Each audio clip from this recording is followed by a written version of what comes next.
Hello everyone. So today we're going to continue on Gauss's theorems, and I'm actually hopefully this would be our last video. I just have two more examples I want to show you, and then that would be it. So the next example is this one. Okay. So we can do this one. We're going to go and let function vector f of x, y, z just equal to x, y, z again.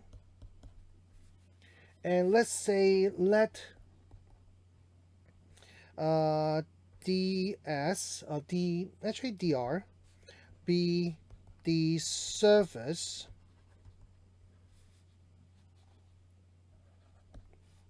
of a solid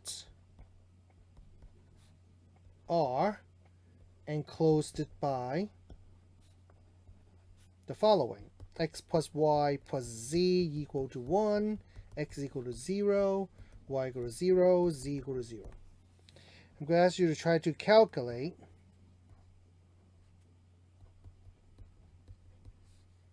a double closed surface integral of dr vector f dot n d sigma. So once again, what we'll go try to do is, well, let's look at what dr look like first. So it's a solid is enclosed by x plus y plus z equal to 1, x equals 0, y equals 0, z equals 0. So when it's enclosed by x equal to 0, y equal to 0, z equal to 0, that means it's just basically in this front part where all three of them are positive. The easiest way to form this surface is to kind of plot points. Okay, so I noticed that this surface would definitely intercept the x-axis at the point 1, 0, 0, because 1 plus 0 plus 0 equal to 1. Similarly, it must intercept at the y-axis as 0, 1, 0, because 0 plus 1 plus 0 equal to 1. And yes, shockingly, it would probably intercept the point 0, 0, 1. So therefore, I can kind of think that the surface would have this triangular region in the front. Oops. And they'll probably go fill in the, let's see if I can do the three different surfaces using different color. So have a bottom triangle, a right triangle, a left triangle, and then have a big triangle face. So if you think about it, this surface, this solid would look more or less like a triangular prism, a triangular pyramid, where the top point is the point 0, 0, 0, if you kind of have this triangle face on the bottom. But you could also think of it as just have a right triangle bottom and then have a up the tip of the pyramid is kind of off center, which is okay. So that's basically how this surface look like. Let me see. I don't know. Let's see if I can try to do this. Is that too busy? Yeah, it's probably too busy. Oop. Close this. You know what? I'm going to actually take away these for now. All right, there you go. So according to Gauss's theorem, this integral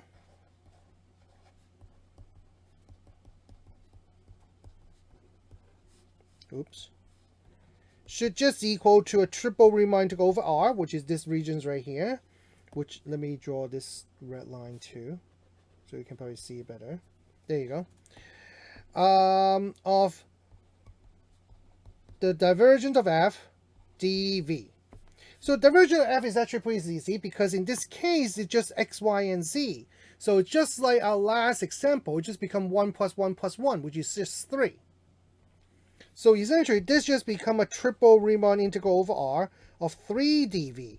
So therefore just become 3 triple integral over R of dv. The problem is it's actually not that easy to find the volume of this thing, because while it might be a triangular prism, okay, a triangular pyramid, but it might not be that easy to actually figure out the volume for this thing. Now, some of you might remember how to calculate the volume of a pyramid using a base area and height, which you can definitely do, and actually will come out the same answer. As a matter of fact, I would show you what the formula for the volume of a pyramid is, and show that it would correspond with our answer.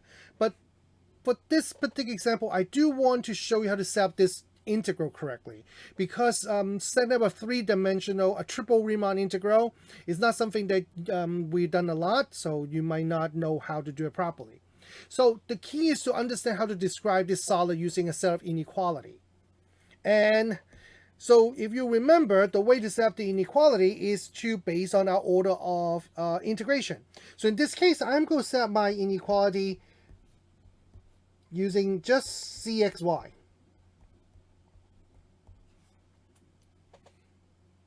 And see if we can actually set up this inequality. So the easiest one to actually figure out is this one, is x, which is just go from 0 to 1, because you can see that its smallest value for x within this entire solid is 0, and the largest value for x within this entire solid is 1. How do we do y? Well, we have to define y using x. So here you might be tempted to say, oh, would it go from 0 to 1 also? Well, no. If you say y also can go from 0 to 1, it would actually form this regions, layer square, which is clearly not the case. So how do I actually figure out what y is? Well, in here, important to remember is that I have to define y using x. So therefore, I'm actually just focused on the relationship between x and y, and that is actually formed right here. This little triangle on the bottom. So if I were to draw out what's happening on the xy plane, I would be able to see how to relate x and y together. So if I do that, what I have is the following, is that I would have this one line that go between 1, 0, 0, and 0, 1, and that line is actually y equal to negative x plus 1.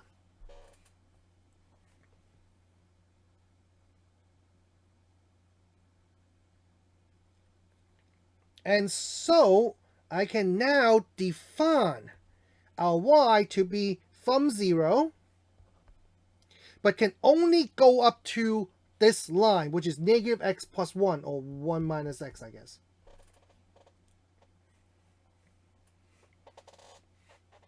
And now deal with z. So once again, you would be tempted to think, well, then z go from 0 to 1. Well, not true. Because if we go from 0 to 1, we actually form this little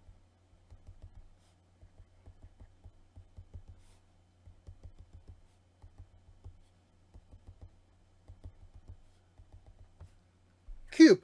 But clearly, what we have is not that. So what do I have to do is to figure out what can z not go up until?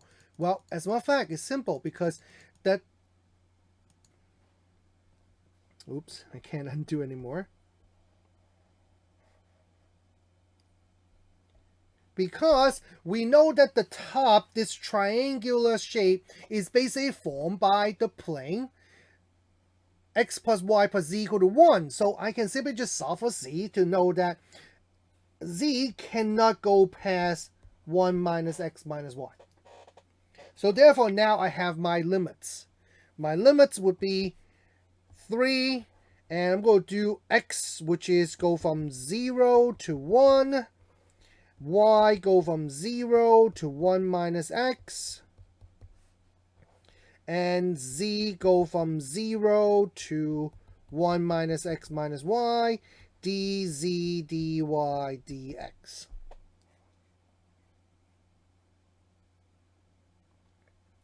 And so now it's just a matter of integrating this whole thing right here, which should be something that's relatively easy for you to do. I am actually not going to go through this one because this one should be pretty easy. I want to save time to do the next one because the next one will be harder. And you should get the answer 1/2.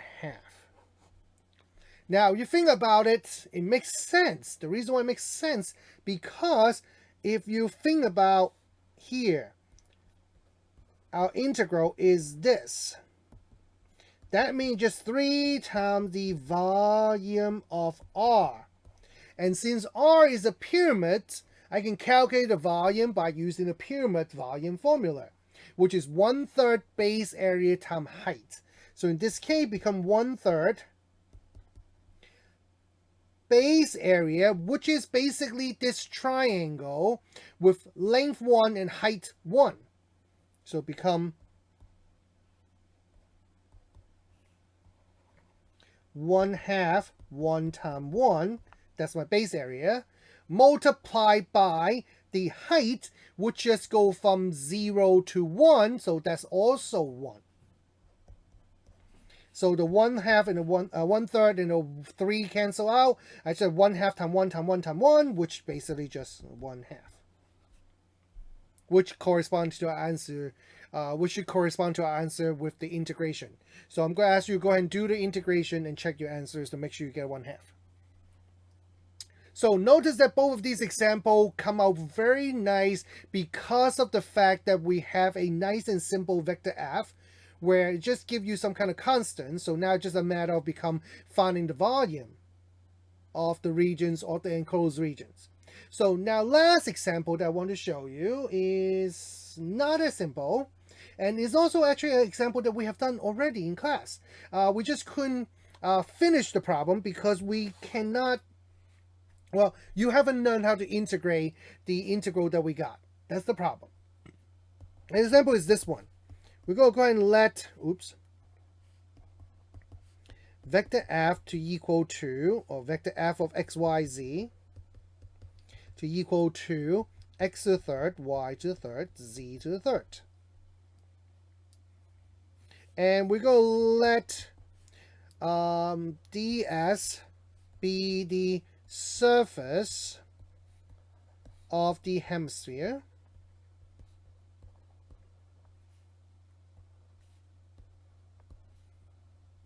And its bottom circle.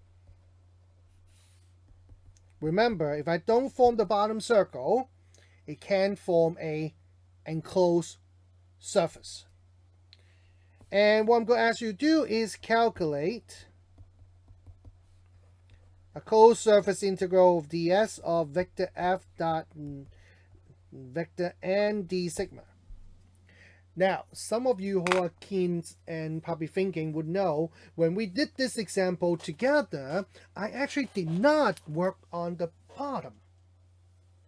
And there's a reason why. And I would like you to figure out why. Why didn't I work on the bottom in our last example? As a matter of fact, our last example is perfectly okay. There's a reason why I completely ignore the bottom in that case. While here I have to have the bottom because I have to form a closed surface, but yet with the bottom circle, it doesn't change my value. How is that possible? I'm going to let you think about that. And if you figure it out, mention it to me during class. Or if you couldn't figure out but you're dying to know, well, then ask me during class and I'll explain to you. All right? So let's go and try to do this. So how do we do this? Well, same thing. We're going to go ahead and use Gauss's theorems. Because remember, the other way when we did it, we wound up having an integral with like sine to the 5th power u and cosine to the 4th power v and things like that. It's things that we cannot integrate easily. As I mentioned in last week, you could use something called power reduction formula to help you integrate those stuff. So you can look up the formula for that. Okay, but it's not part of the things I want to show you. That's why I didn't want to go through it. But now we can actually do this using Gauss's theorem. So let's see if we can do this. So this would equal to a triple integral over, oh, actually, you know what? I'm going to go and call this dr.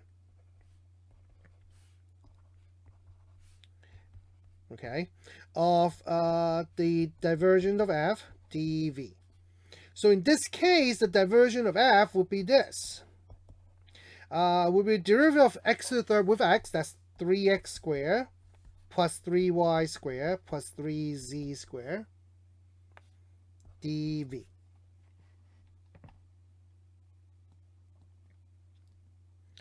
And so I could simply pull out the 3 and just have a triple integral over r, x squared plus y squared plus z squared dv. And now I just have to set my limits. And as a matter of fact, to set the hemisphere limits is actually not that easy to do. But we have a way to deal with that. How? Well, we could deal with that by switching into spherical coordinate system. Okay, so I'm going to ask you to take a look at spherical coordinate system and think about change of variable and see if we can figure out what to do with this.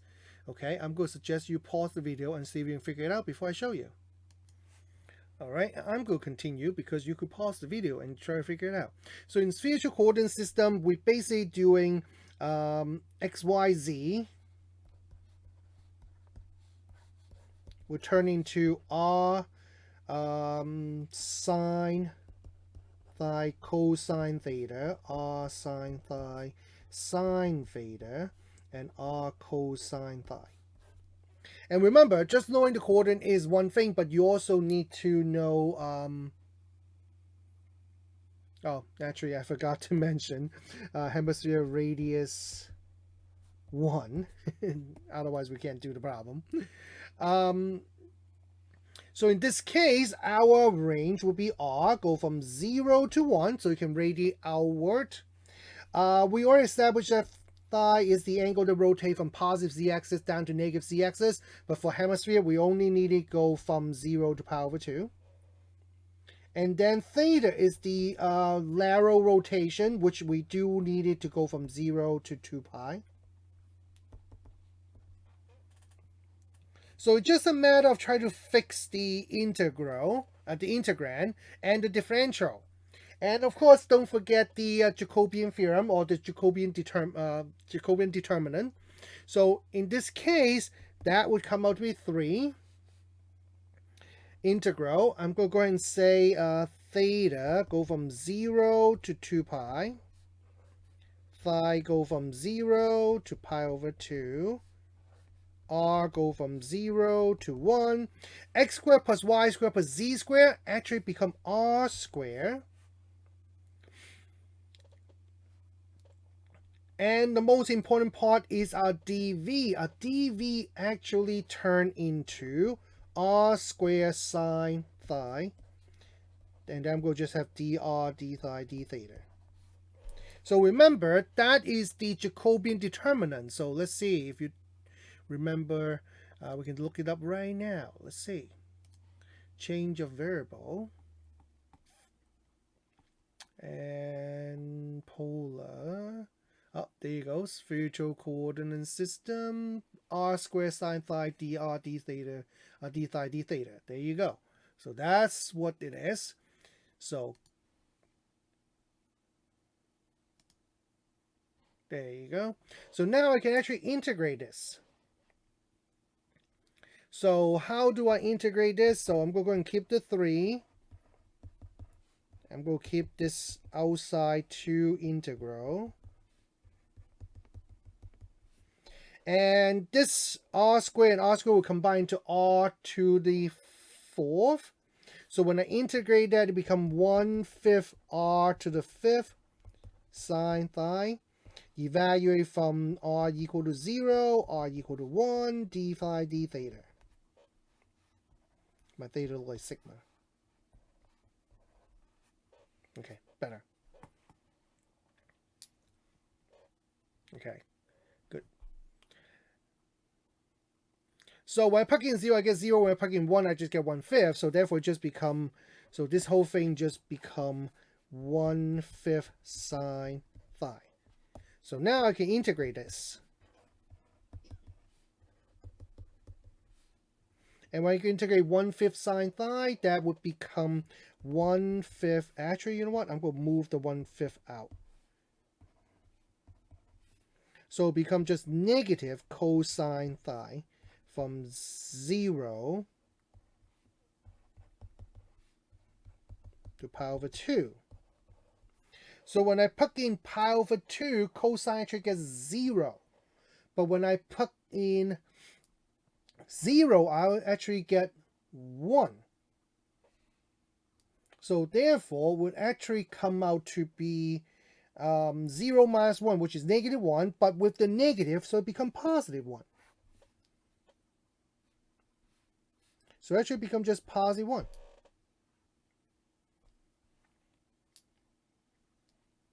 And so, therefore, I just have 3/5 integral of d theta, theta from 0 to 2 pi, so therefore it just becomes theta from theta equal to 0 to theta equal to 2 pi. And that just comes out to be 2 pi's. So therefore, just 3 times 2 pi, which is 6 pi over 5.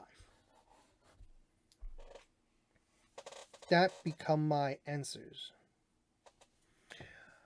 Notice previously our integral. Let me see if I can see what the integral we did. Oh, right here, this integral right here. This integral we cannot actually evaluate because of this right here. But once again, if you want to use the power reduction formula, you could. And you can try to evaluate this. And I would say that this expression will give the same answer that we have over here. But of course, oh, wait, what happened? Oh, it's loading, that's why.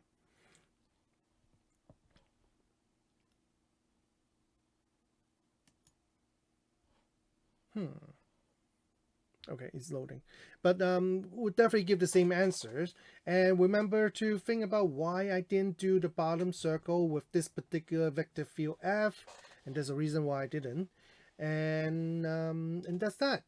And that actually will be the end of 9.4. That's the last example I want to show you. So we have 3 different examples showing how to use Gauss's theorems to calculate a closed surface integral. Remember, the general idea here is just to transform a closed surface integral into a triple Riemann integral, and then you can just basically integrate 3 times to get the answers. The way to do that is to use a divergence of vector f, and you have to set up your integral with the proper limits to do the problem, of course. Okay, don't forget to try to finish this integral by yourself to make sure you get 1/2, and then that's it. All right. And I'll talk to you in class. All right. Bye-bye.